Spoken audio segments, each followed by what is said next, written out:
Ladies and gentlemen, boys, girls, and nons, welcome to... Sorry, I think I got some sports announcer caught in my throat. Shoot, get out. In Mario and Luigi Superstar Saga, the titular Mario brothers become genocidal maniacs as they ravage through the Mushroom Kingdom's neighbor, the Bean Kingdom, and kill everything in sight. But committing mass murder in another country is usually frowned upon and can get you hunted down by whatever version of the FBI exists in this world. So today I'm asking one simple question. What is the minimum amount of kills required to beat Mario and Luigi Superstar Saga? Since this game is an RPG with certain enemy encounters or boss battles that are required for progression, the rules can vary between different people's runs. The rules that I chose for this run are simple. You can't kill anything that isn't required to progress the game. I chose this specific wording because minimum level in itself has different possible meanings. One, you can gain different amounts of EXP from different bosses, especially bosses against more than one person. And I just didn't want to have to deal with the semantics of that. Secondly, you can technically get way less XP if you let one bro die in a battle, since the KO'd brother doesn't get any XP. Overall, making the requirement minimum kills instead of minimum level leads to less confusion. With the rules out of the way, the game begins with Peach getting kidnapped. Oh wait, that's every other Mario game. This game begins with Peach's voice getting stolen. Original, I know, and being replaced with bombs. Bowser, after trying to kidnap Peach for the 6th time this week and being stomped by Mario, realized that he doesn't want his castle and everything in it to be turned to ash by the plot, I guess. So he enlists the help of Mario and what's-his-name to go to the Bean Kingdom and retrieve Princess Peach's voice from the fiends who stole it. Once aboard Bowser's Koopa Cruiser, and after being forced to battle 4 Goombas in a non-skippable tutorial, of which there are several in this run, they are attacked by Cackletta and Fawful, the ones who stole Princess Peach's voice, and sent barreling towards the ground before you could say anti-disestablishment. After playing jump rope with 2 guards in order to gain the illegal entry into the Bean Kingdom, our peaceful visit begins. We begin our journey in Stardust Fields. Soon after entering the Bean Kingdom, we encounter Tolstar, ruler of the fields. Now, if you ask me, I think he was just given this title to shut him up about wanting to be a duke or something, but he's the ruler of this purple place, so I guess it's better than what I'm doing with my life. With Tolstar is Bowser, who is stuck in a cannon. Tolstar attempts to extort Mario for 100 coins, but inflation in the Mushroom Kingdom makes Mushroom Kingdom coins about as useful as trying to pickpocket a hobo, so we have to get our coins elsewhere. Before we start searching for coins though, we first have to meet with the totally not copyright infringing Starshade Bros, and learn the power of using our brother as a trampoline and spinning really fast in that order. We move a few rooms over after meeting the Starshade Bros, and we're met with another battle tutorial. But don't worry yourselves just yet. This game doesn't really like handing out free EXP after the first 30 minutes, and as such, this tutorial ends before you're able to actually kill any enemies. Thus, the PTSD of engaging with the menacing mustache men is the most damage these enemies are sustaining. Getting back to the coin search, there are 3 ways to get coins in this game, one of which isn't available to us yet. The other 2 ways to get coins are to kill enemies, which is a big no-no, or to find them in blocks. There are enough coin blocks in Stardust Fields to allow us to pass Tolstar without killing any enemies, luckily, but there is one more thing to note real quick. If we enter an enemy battle, it doesn't break the rules of the challenge as long as we run away from it. Running away from battles, however, makes us lose coins, but it is reliable in that it is impossible to fail running away. It's just a matter of how many coins you lose. The lost coins of running away from an enemy did cause us to almost not have enough coins for Tolstar, and it comes up a few other times in this run, so keep that mechanic in mind. With that said, we can thoroughly thrash Tolstar, watch as Bowser gets shot out of a cannon, and make our way to the next area. Immediately after leaving Stardust Fields, we were accused of being murderers, but that obviously can't be right. After Tolstar, beaten and bruised for some reason, clears up the little mix-up, we learned from the guards that the kingdom's prince, Prince Peasley, was taken by someone, quote, wearing an odd helmet and who spoke of mustard and think rats. Wonder who that might be. When we try to descend the mountain, we encounter Fawful, who is being accused of kidnapping Prince Peasley for some reason, and who blocks off the way out of Hoo Hoo Village. We realize that we're probably going to be stuck here forever, so we might as well talk to our new friends. We meet up with the definitely not copyright infringing Hammerhead Bros, who offer to make us a couple of hammers if we can attain a Hoo Hoo block. Did you hear that? I think that's the sound of a stupid quest being given. Anyway, with dumb quest in hand, we make our way up the mountain. The hike up the mountain is relatively easy, barring a few enemy encounters and subsequent fleeing from the encounters. But there was a mini-boss along with a minigame on the way up, and I'd surely be killed to not mention it. The minigame is simple, if not slightly luck-dependent, and the mini-boss is also decently easy. Okay, yeah. God, that laser, all we have to do is attack both on-screen pillars so that Hoo-Hoo-Rose has nowhere to hide, and then ask Hoo-Hoo-Rose nicely to let us pass. Yeah. It is worth noting that while the bros can attack and destroy the pillars, I don't consider those kills because they're rocks, they are not sentient, therefore not enemies. Yeah, it relies heavily on semantics, but just the idea of a minimum kill run in itself relies heavily on semantics, so yeah, you're gonna have to live with that. After that, we make our way up to the summit where we find Hoo-Hoo Village's local dragon, Blablanodon, sitting on an egg which hatches into— oh dear god, what is that? Dragahoho's fight is also relatively easy. All we have to do is jump over the little rocks he spits out, destroy the stones he sometimes spits out because I suck at dodging, and slowly destroy him. Since we're a few bosses in, there's something I feel like I should bring up. Bros moves are special moves that Mario and Luigi perform together, which do much more damage than their normal jumps. As of right now, we only have Bounce Bros and Splash Bros, but we gain more as we move on. Just keep these moves in mind as we use them a lot in this run, especially in the latter half of this game. Anyway, after defeating Dragahoho, we find out that it was actually Prince Peasley who had been turned into a monster by Cackletta. When we head back to Hoo-Hoo Village, we conveniently find that a Hoo-Hoo block was knocked off of the summit and directly into the house of the Hammerhead Bros, meaning we're now able to break the Fawful block and head down the mountain. After a quick minecart minigame and a tutorial on how to use hammers, which does not include an enemy battle, we can finally continue to Bean Bean Castletown and— oh god. Since we took our sweet time getting those hammers, Cackletta had enough time to redecorate Bean Bean Castletown. We don't really care about the people though. After all, we only care about our mission. Sightseeing and being decent people aren't on the agenda. When we enter the castle, we are almost immediately sent into the sewers to fix the castle's plumbing by Cackletta, disguised as the ambassador Lady Lima. After doing some weird plumbing-related puzzles, we meet the real Lady Lima, who informs us that by fixing the plumbing, for some reason, we turned off the security for the Beanstar. That's right, we have successfully doomed the kingdom. But there's no point stopping now. There have technically been no conclusive murders by our hands on Bean Bean Style, and we still have the chance to regain the Beanstar, so now we have to keep going so that we don't get arrested. Once we meet up with Cackletta again, she calls down Queen Bean, who is metamorphosed into the She-Hulk for some reason. Her quick beatdown, again, not technically murder, will cause her to stop trying to kill her gas. Seriously, sometimes I wonder who's being rude here. What makes Queen Bean's fight a bit easier than normal is Advanced Splash Bros. Advanced versions of Bros moves are available after using the normal version of that move a certain number of times.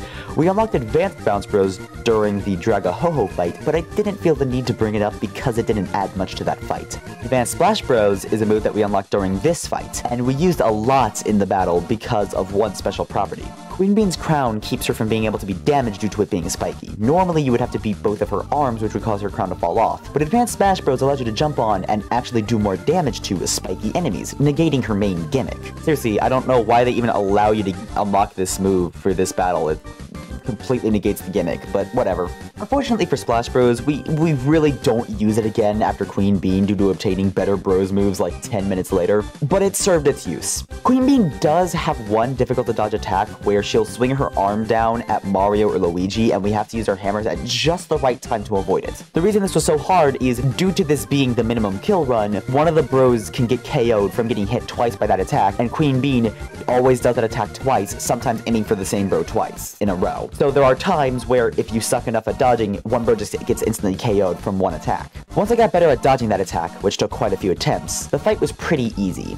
And by that, I mean I still ended up dying a lot. With Queen Bean now unconscious, Lady Lima tasks us with going to Chocola Woods to retrieve the legendary, possibly non-existent drink known as Chocola Reserve so that she barfs up a belly black worm. The belly black worm. What?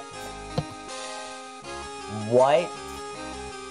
Before heading off to Chucklehuck Woods, we are given a badge and the equipment shop is unlocked. Unfortunately, we have to sell some of our healing items to get clothes for both Bros, but we usually die before getting a chance to heal, so well, what does it matter? On our way to Chucklehuck Woods, we have to stop at Chateau de Chucklehuck. Once entering, we are met with a barrel maze that I had to go through twice because I'm an idiot. After exiting the maze, we meet Popple, the Shadow Thief. With him is his rookie, definitely not Bowser. Since this is our first boss battle against more than one person, I feel like I should clarify something. A kill constitutes as anything that causes an opponent to no longer be in battle after an attack. So, while it may seem like it's not a kill, letting Popple run away by killing definitely not Bowser first counts as a kill in my eyes because he's removed from the battle after an attack, which also happens to be the killing blow against definitely not Bowser. My justification is that the same cutscene will play if you let Popple run or if you kill him, meaning that he is effectively dying either way. Anyway, the battle itself isn't really noteworthy, so let's move on.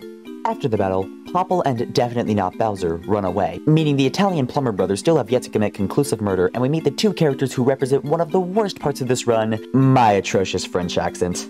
Oui, très bien, mon frère. Indeed, little old moi was thinking the exact same thing. Ahem, pardon-moi. Like I said, I'm gonna offend half of Europe by the time this is over with my terrible, terrible accents. Before venturing into the woods, we must first learn how to become small and become a human drill from the two kind Frenchmen who deserved a better accent than what I could give, and once that tutorial is finished, which again, thankfully doesn't include any forced enemy encounters, we are finally able to begin Chucklehuck Woods. The woods was the first area where dodging enemies was actually somewhat challenging, especially when stuff like this happened.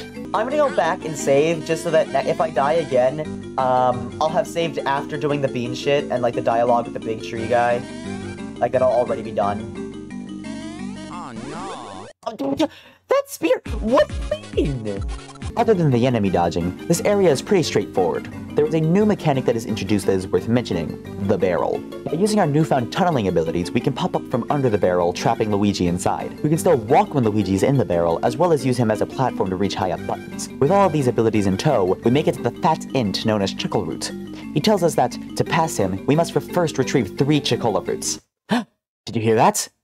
That's the sound of another dumb quest being given. Nah, it's actually pretty easy. Well, except for one part. But first, a message from our sponsor, beans. Bean Kingdom, as it turns out, is littered with beans. Who would have thought? We can dig up these beans by drilling beneath spots marked with an X. We have no use for them now, but I'll let you know when the time comes. In the meantime, we'll be collecting any beans that we can safely get without costing my sanity. Anyhow, next is the Wiggler mini-boss. In theory, it should have been really easy, but because I suck at video games, I ended up dying. You can't attack Wiggler's head until it turns yellow, and the only way to do that is to make all 4 of his other segments yellow. To do this, you have to jump on them, which can take quite a while. While I originally thought advanced bounce bros would make this boss easier due to its ability to attack 2 targets at once, it actually ended up being more of a hindrance due to not being able to choose your second target. You can pick where you want Luigi to attack, but Mario just does a flip in whatever direction he wants and often ends up turning a yellow segment red again. Once we successfully shoo away the Wiggler like that sports announcer at the beginning and get all 3 fruits, we can finally get to see the fruits of our labor.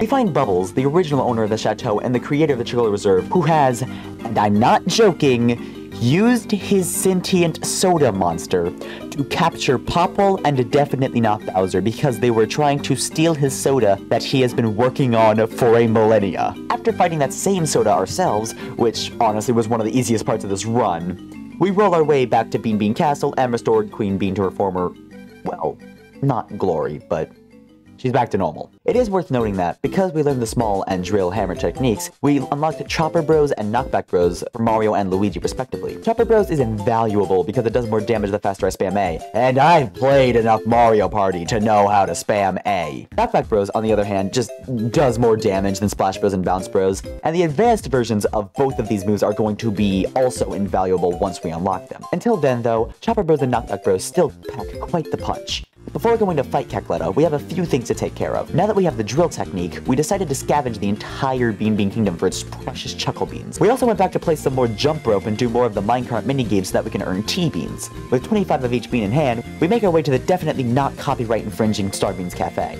Here we can make coffee with the beans, but the coffee is not really what we care about. When you make a new bean blend for the first time, Professor E. Gadd from Luigi's Mansion shows up and gives you a new invention in gratitude. For our first 2 blends, we get the bonus ring and the greed wallet. The bonus ring allows us to earn double XP if we no-hit a boss, but I feel like that defeats the spirit of the challenge. I mean, come on, what's the points? So I won't be using it. The greed wallet, on the other hand, doubles the coins we get, which is extremely important when your income comes from like the 10 things you're fighting in this game. We are, unfortunately, only able to get 3 of the blends in this game due to 4 of the 7 blends requiring Woo Beans, which only drop from enemies. The bean enemies. Something tells me you grind up the bean enemy. With that said, let's head over to Woohoo University and finish up the first half of this game. Immediately after entering, Mario and Luigi get stampeded by fleeing professors. I guess you could say, school's out for summer. Despite the fact that it is one of the longest areas in the game, not much really happens in the Hooniversity. It's mainly just a culmination of the techniques that we've learned in the last few areas, fused with puzzles, this weird light beam that we have to lead all the way back to the start, and decently difficult enemies. So while it took about an hour on stream to get to Cackletta, I'm gonna be skipping over almost all of that because it's the same stuff over and over again. That leaves us with only one thing: the Cackletta fight. The Cackletta fight wasn't actually all that difficult, partially due to the strategy that I used, but it was still a 15 to 20 minute fight. My strategy was relatively simple. I used Chopper Bros and Knockback Bros whenever there was a single Cackletta due to their high damage, and I used Advanced Bounce Bros whenever she split in 3 because, no matter what, that would always reveal the real Cackletta. Since the 3 Cacklettas are all just Cackletta, I didn't count killing the fakes as an actual kill since you aren't killing Cackletta, it's not a separate opponent, it's just another Cackletta. Again, very semantics heavy, but yeah, that's just how I roll here. Probably the most notable part of the fight was when this happened. Who knows? Try middle first. 12 seconds later. And she just splits again. Let's go middle again. Let's see if it's middle twice. Oh my god! 1 minute, 37 seconds later. What are the odds of it being the middle 3 times in a row?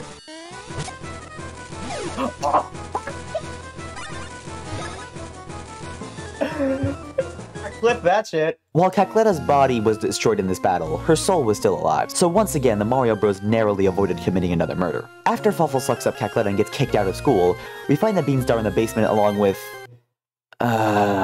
Popple and definitely not Bowser. Well, this battle is actually super easy though, with them only having one new move since the last battle that they literally use once. That new move, by the way, is their own version of a bros move, which means that Mario and Luigi would be able to sue them to hell and back, but lawyers take a lot of money and, again, 10 bosses.